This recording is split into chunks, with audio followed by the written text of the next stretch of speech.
아들아, 대체 어디로 가려는 게냐? 아들은 끝내 뒤돌아보지 않았습니다. 이날 이후 모자의 운명은 완전히 뒤바뀌고 맙니다. 이들에겐 무슨 일이 있었을까요? 상상의 여백에 오신 여러분 환영합니다. 구독과 좋아요를 눌러주시면 이야기 속 복과 지혜를 나누어 드립니다. 내가 이 이야기를 듣게 된 것은 한양에서 개성으로 향하던 길에 하룻밤 묵은 주막에서였다. 주모가 술상을 물리며 넌지시 건넨 말이 이 고을에 3년 전 있었던 일이라 하였다. 그해 가을 박진사댁 외아들 민재가 달구지를 몰아 깊은 산길로 들어섰다. 수레에는 흰 머리 성성한 노파 하나가 몸을 웅크리고 앉아 있었다. 민재의 어미 순옥이었다. 어머님 곧 당도합니다. 민재의 목소리는 딱딱했다. 순옥은 대답 없이 고개만 끄덕였다. 낡은 적삼이의 기운 손바지, 해진 고무신이 전부인 차림이었다. 민재는 어미의 그 꼴을 차마 똑바로 보지 못했다. 아니, 보지 않으려 했다. 산길은 점점 좁아졌다. 소나무 사이로 바람이 이상하게 꺾여 불었다. 민재는 고삐를 당기며 달구지를 세웠다. 여기요. 앞에 무너진 담장이 보였다. 그 안쪽으로 기와 몇 장 남지 않은 초가 한 채가 사가 있었다. 창호지는 반쯤 찢어져 안이 훤히 들여다 보였다. 마루는 군데군데 썩어 구멍이 났고 처마 끝에는 거미줄이 바람에 흔들렸다. 이곳이 절간이라 했니? 순옥이 처음으로 입을 열었다. 목소리는 가라앉아 있었다. 암자 뒤채지요. 스님들이 가끔 올라와 거처하신다 했습니다. 민재는 거짓말을 했다. 이 빈집은 10년 전 역병으로 주인이 죽은 뒤 아무도 거들떠보지 않는 곳이었다. 고을 사람들은 이 집 근처에도 오지 않았다. 그렇구나. 순옥은 달구지에서 천천히 내렸다. 무릎이 좋지 않았다. 민재가 손을 내밀었으나 순옥은 스스로 땅을 짚고 일어섰다. 손에 흙이 묻었다. 민재는 보따리 하나를 마루에 던졌다. 안에는 쌀 서대와 무명한 필이 들어 있었다. 며칠 뒤에 다시 올라오겠습니다. 그때까지 여기서 편히 계시오. 편히 계시오. 그 말이 목구멍에 걸렸다. 순옥은 아무 말이 없었다. 그저 빈집을 올려다보고 있을 뿐이었다. 내려오지는 마시오. 민재가 등을 돌리며 낮게 말했다. 마을 사람들이 흉하게 볼 것이오. 어머님께서도 원치 않으실 터. 순옥은 여전히 대답이 없었다.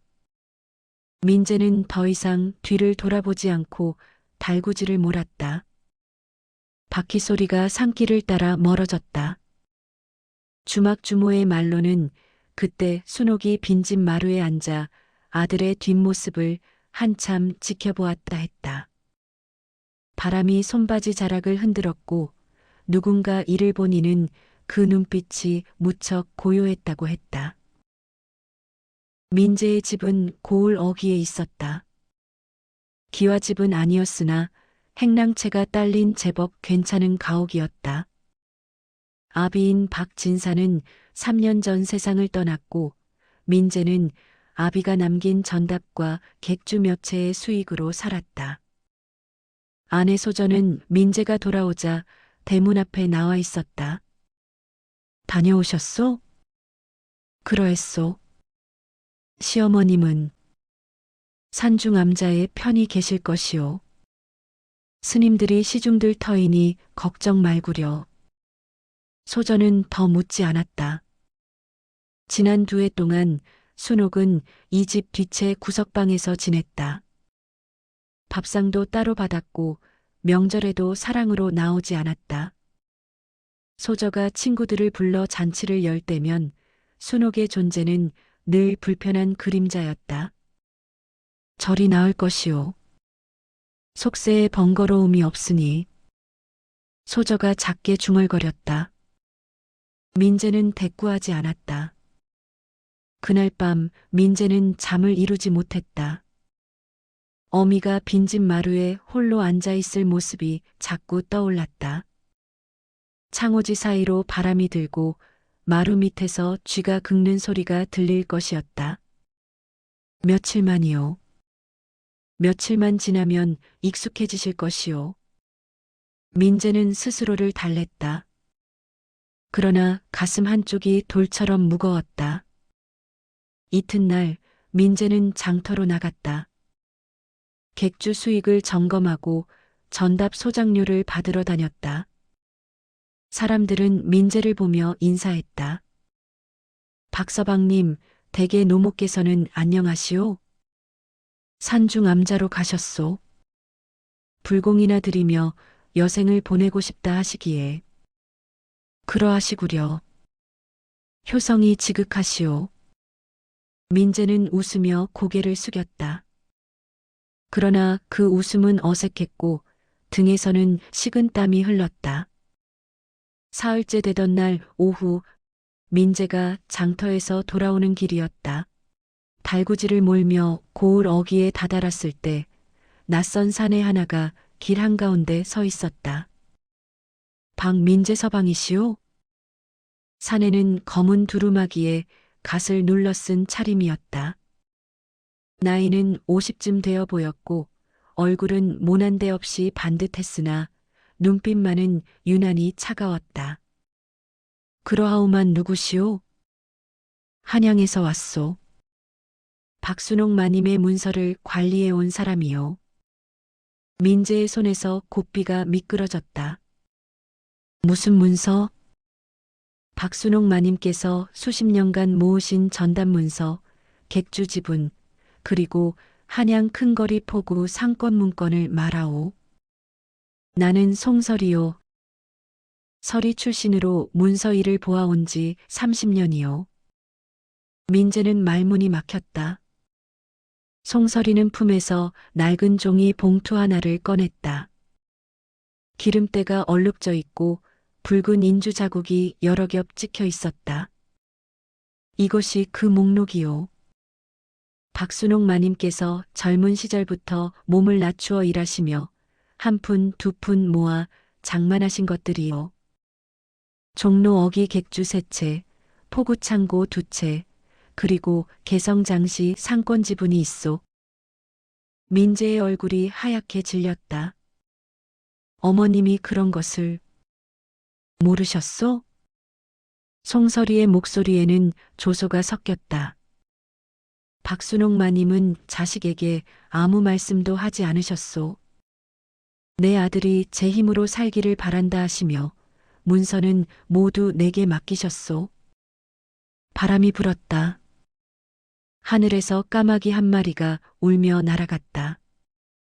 그런데 송설이가 한 걸음 다가섰다. 사흘 전 박순옥 마님께서 내게 정가를 보내셨소. 아들과의 인연을 끊으니 문서를 모두 회수하라 하셨소. 뭐라 하셨소? 해가 기울기 전까지 마님을 뵙고 뜻을 확인해야 하오. 만약 그 시각이 지나면 모든 문서는 본래 주인에게로 돌아가고 박민재 서방이 그간 누린 전답과 객주 또한 환수될 것이오. 민재는 숨이 막혔다. 전답이 환수? 그렇소. 박서방 댁 전답 절반이 본래 박순옥 마님 명이요. 객주 또한 마찬가지. 박진사께서 살아계실 때 마님께서 몰래 지분을 사들이셨소. 아들이 편히 살기를 바라셨던 것이오. 민재의 머릿속이 새하얗게 변했다. 송설이는 하늘을 올려다보았다. 해가 저물기 전까지 2시즌도 남지 않았소. 서둘러야 하오. 민재는 달구지를 돌렸다. 말에 채찍을 휘둘렀다. 산길은 험했으나 그는 미친 듯이 달렸다. 바퀴가 돌에 부딪혀 튀었고 고삐를 쥔 손에서 피가 났다. 어머님, 어머님. 가슴이 터질 것 같았다. 어머니가 그런 재산을 숨겨두었다니. 그 누추한 옷차림, 구석방에서의 적막한 끼니, 명절마다 사랑에도 나오지 못하던 모습이 모두가 거짓이었단 말인가. 아니다. 거짓이 아니었다. 어머니는 스스로 그렇게 살았던 것이다. 아들이 체면을 지키며 살도록 자신은 그림자가 되었던 것이다. 민재는 이를 악물었다. 달구지가 산길 모퉁이를 돌 때 해가 서쪽 산 너머로 기울고 있었다.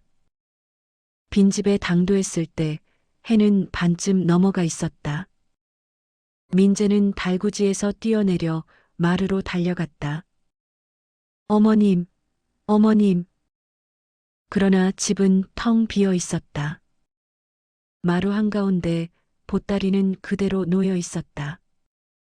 쌀과 무명은 손도 대지 않은 채였다. 그 옆에 순옥이 짚고 다니던 지팡이 하나가 쓰러져 있었다. 민재는 지팡이를 집어들었다. 손잡이가 이상하게 따뜻했다. 방금까지 누군가 쥐고 있었던 것처럼. 어머님. 민재는 빈집 안을 뒤졌다. 방, 부엌, 뒤란. 아무도 없었다. 다만 마루 밑에서 종이 부스럭거리는 소리가 들렸다. 민재는 마루판을 들어 올렸다. 거기 작은 서찰 하나가 놓여 있었다.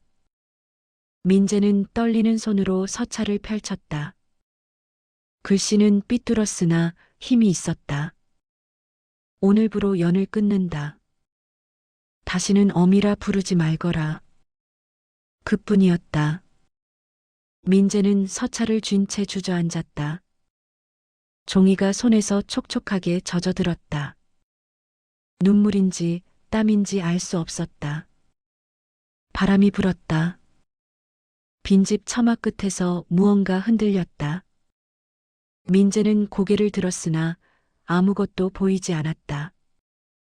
다만 바람만이 이상하게 꺾이며 지나갔다. 그날 밤 민재가 집으로 돌아왔을 때 송설이가 대문 앞에 서 있었다. 옆에는 관아 아전 둘이 함께였다. 해가 졌소. 송설이의 목소리는 차가웠다. 박순옥 마님을 뵙지 못하셨소? 민재는 대답하지 못했다. 송설이는 품에서 문서 다발을 꺼냈다. 이것이 박순옥 마님 명의의 문건이요. 오늘부로 박민재 서방과의 공유 지분은 모두 환수되오. 전답 12마지기, 객주 2채, 그리고 이 가옥의 행랑채가 해당되오. 민재의 다리에서 힘이 빠졌다. 행랑채까지. 이 집의 반은 박순옥 마님께서 장만하신 것이오. 전답 소장료가 내일부터 끊길 것이며 객주 거래 또한 중단되오. 장터에서의 신용은 이미 소문이 퍼졌을 터. 송설이는 문서를 아전에게 넘겼다. 사흘 안에 집을 비우시오. 그 뒤는 빚쟁이들이 들이닥칠 것이오. 민재는 아무 말도 하지 못했다. 송설이는 돌아서며 마지막으로 한마디 던졌다. 박순옥 마님은 평생 그렇게 사셨소. 아들을 위해 몸을 낮추고 입을 다물고 그림자로 사셨소. 그러나 그분에게도 마지막 자존심이 있었던 것이요. 발자국 소리가 어둠 속으로 멀어졌다. 민재는 대문 앞에 무릎을 꿇었다. 그제야 눈물이 쏟아졌다. 그 뒤 일은 주막주모도 장터 사람들도 모두 아는 일이었다. 민재는 사흘 만에 집에서 쫓겨났다. 객주 거래가 끊기고 전답 소작인들이 등을 돌렸다. 빚쟁이들이 들이닥쳤고 남은 살림은 모두 팔려나갔다. 소전은 친정으로 돌아갔다. 이런 몰골로는 함께 살 수 없다 하며 짐을 꾸렸다. 민재는 말리지 않았다. 민재는 장터를 떠돌며 품을 팔았다. 나무를 해오고 짐을 날랐다. 주막 부엌에서 설거지를 했다. 겨울이 오자 손이 터져 피가 났다. 허리가 휘고 무릎이 붓고 밤마다 온몸이 쑤셨다. 그때서야 민재는 알았다. 어머니가 평생 이렇게 살았다는 것을. 몸을 낮추고 입을 다물고 하루하루를 견뎌낸 그 세월을. 2년이 흘렀다. 민재는 여전히 품팔이로 살았으나 사람이 달라져 있었다. 남을 속이지 않았고 빚을 조금씩 갚아나갔다. 장터 사람들이 다시 그를 믿기 시작했다. 박서방은 믿을만하오. 사람들의 말이 돌았다. 민재는 작은 객주 한 칸을 빌려 장사를 시작했다. 수익은 적었으나 정직했다. 그리고 민재는 철마다 산으로 올라갔다. 빈집을 찾아가 마루를 쓸고 담장에 돌을 주워 쌓았다. 창호지를 새로 바르고 처마 밑에 거미줄을 쳤다. 누가 물으면 민재는 이렇게 대답했다. 언젠가 어머님이 돌아오실 곳이오. 사람들은 고개를 저었다.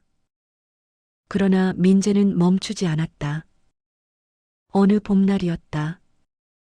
민재가 빈집 마루를 쓸고 있을 때 뒤에서 인기척이 들렸다. 민재는 빗자루를 놓고 천천히 돌아섰다. 마당 한가운데 순옥이 서 있었다. 여전히 낡은 적삼과 손바지 차림이었다. 흰머리는 더 성성해졌고 허리는 더 굽어 있었다. 지팡이를 짚은 손이 떨렸다. 어머님. 민재의 목소리가 잠겼다. 순옥은 대답 없이 민재를 바라보았다. 그 눈빛은 여전히 고요했다. 어머님 용서해 주십시오. 민재는 마루에서 내려와 무릎을 꿇었다. 이마를 땅에 대고 절을 올렸다. 한 번, 두 번, 세 번. 소자가 잘못했습니다. 순옥은 여전히 말이 없었다. 다만 지팡이를 짚고 천천히 다가왔다. 민재는 고개를 들지 못했다. 눈물이 땅에 떨어져 흙을 적셨다. 어머님께서 평생 그렇게 사셨는데 소자는 그것도 몰랐습니다. 손이 터지고 허리가 휘고 밤마다 온몸이 쑤시는 것이 얼마나 고된 일인지 몸으로 겪고서야 알았습니다. 순옥의 그림자가 민재를 덮었다. 민재는 숨을 죽였다. 잠시 후 무언가 따뜻한 것이 민재의 머리 위에 얹혔다. 순옥의 손이었다. 민재는 울음을 터뜨렸다. 순옥의 손은 떨렸으나 힘이 있었다.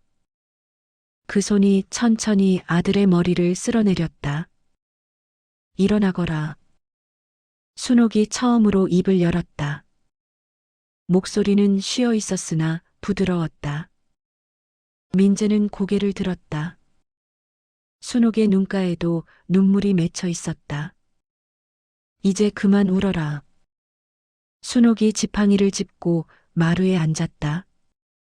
민재는 황급히 일어나 어머니 곁에 앉았다.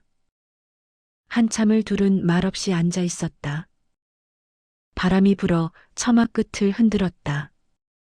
새들이 지저귀고 산 아래에서 물소리가 들렸다. 어머님. 민재가 조심스레 입을 열었다. 송설이께서 문서를 환수하셨습니다. 소자는 이제 빈털털이나 다름없습니다. 그러나 민재는 순옥의 손을 잡았다. 그러하오나 소자는 이제 알았습니다. 진짜 재산이 무엇인지, 진짜 부자가 누구인지. 순옥은 아들의 손을 내려다보았다.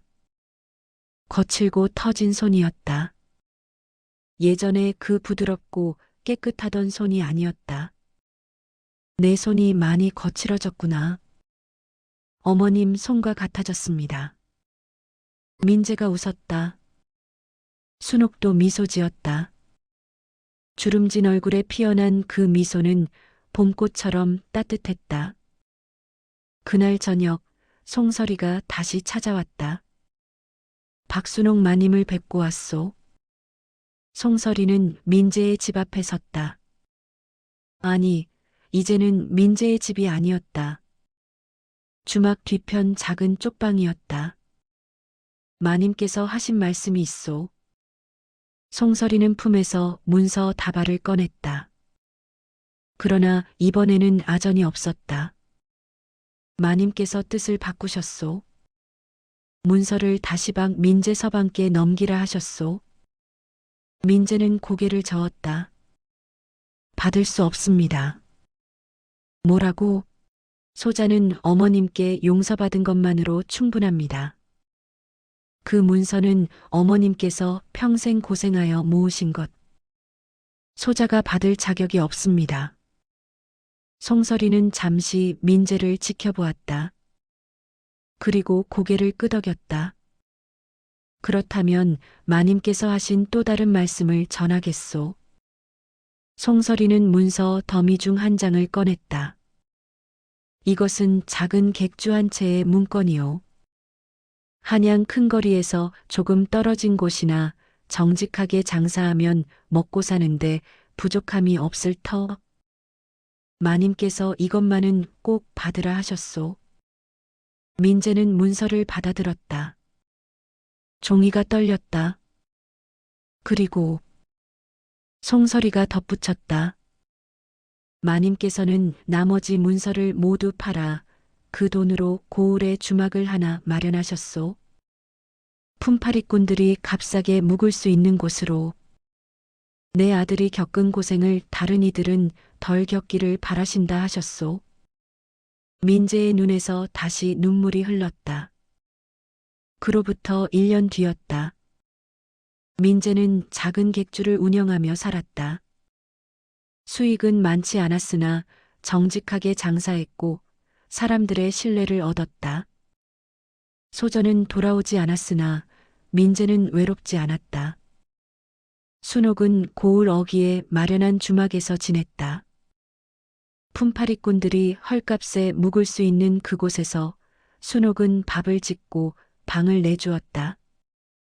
민재는 보름에 한 번씩 어머니를 찾아갔다. 장 보는 것을 도왔고 땔감을 패고 지붕을 고쳤다. 어느 날 민재가 주막에 들어서자 순옥이 마루에 앉아 있었다. 옆에는 젊은 품팔이 하나가 앉아 밥을 먹고 있었다. 어머님. 민재가 인사하자 순옥이 고개를 들었다. 왔구나. 이 친구는 멀리서 일자리를 찾아온 사람이란다. 오늘 밤 여기서 묵는다. 민재는 고개를 숙여 인사했다. 젊은이도 황급히 일어나 절을 했다.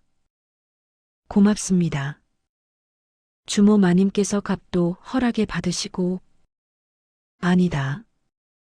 내가 정직하게 일하면 그것이 곧 값을 치르는 것이다. 순옥의 말에 젊은이가 고개를 숙였다. 민재는 어머니 옆에 앉았다. 순옥은 아들에게 밥을 떠주었다. 김이 모락모락 피어오르는 따뜻한 밥이었다. 어머님. 응? 소자가 정말 잘못했습니다. 순옥은 밥을 뜯어 말고 아들을 바라보았다. 그리고 고개를 저었다. 이제 그 말하지 마라. 내가 몸으로 깨달았으면 됐다. 순옥은 밥그릇을 아들 앞에 놓았다. 사람은 넘어질 수도 있는 법이다. 중요한 것은 다시 일어서는 것이지. 민재는 밥그릇을 받아들었다. 눈시울이 뜨거워졌다.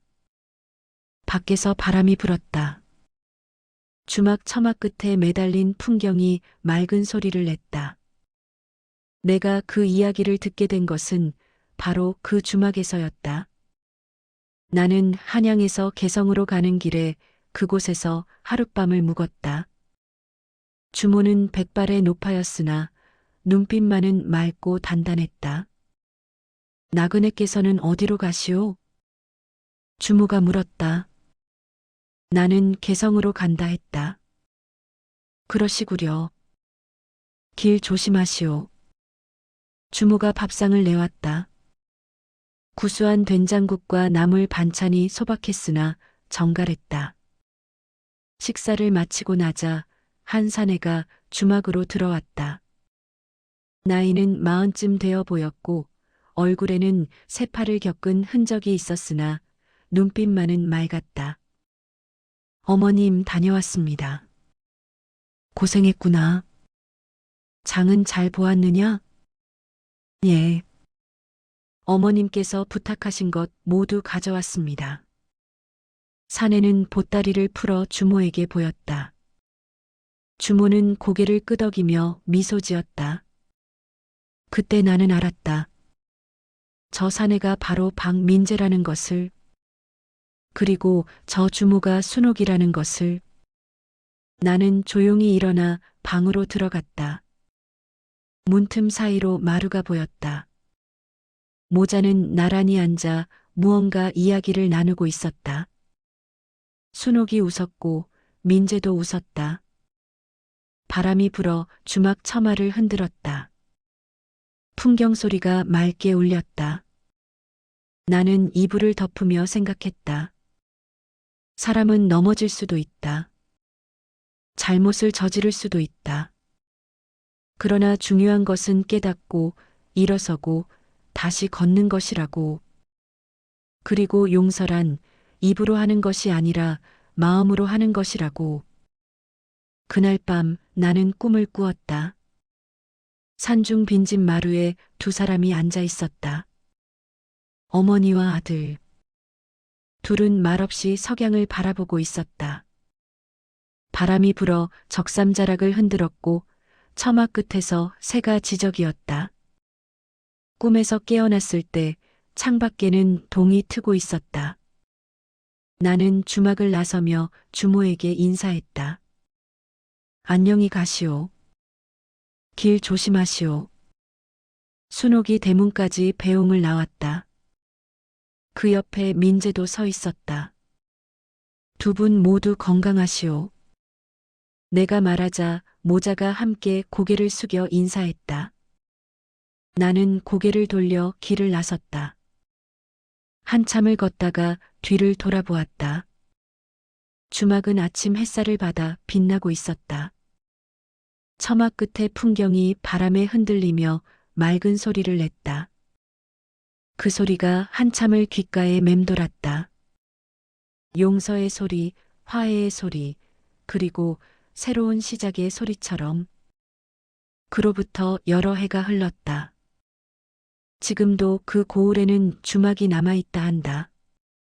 백발의 노파와 그 아들이 함께 운영하는 품팔이꾼들이 값싸게 묵을 수 있는 곳. 사람들은 그 주막을 효자 주막이라 부른다. 불효했던 아들이 효자가 되어 어머니를 모신다 하여 붙인 이름이다. 주막 마루에는 지팡이 하나가 걸려 있다. 순옥이 산중 빈집에 두고 갔던 그것이다. 민재가 찾아와 어머니께 드렸고 순옥은 그것을 주막 마루에 걸어두었다. 넘어진 사람이 다시 일어설 때 짚는 것이라며. 그 지팡이를 보며 사람들은 안다. 사람은 누구나 넘어질 수 있지만 다시 일어설 수 있다는 것을. 그리고 진정한 용서는 말이 아니라 마음으로 이루어진다는 것을. 바람이 불 때마다 주막 처마의 풍경이 운다. 그 소리는 마치 노래 같다. 후회의 노래이자 용서의 노래이자 화해의 노래. 그리고 무엇보다 사랑의 노래.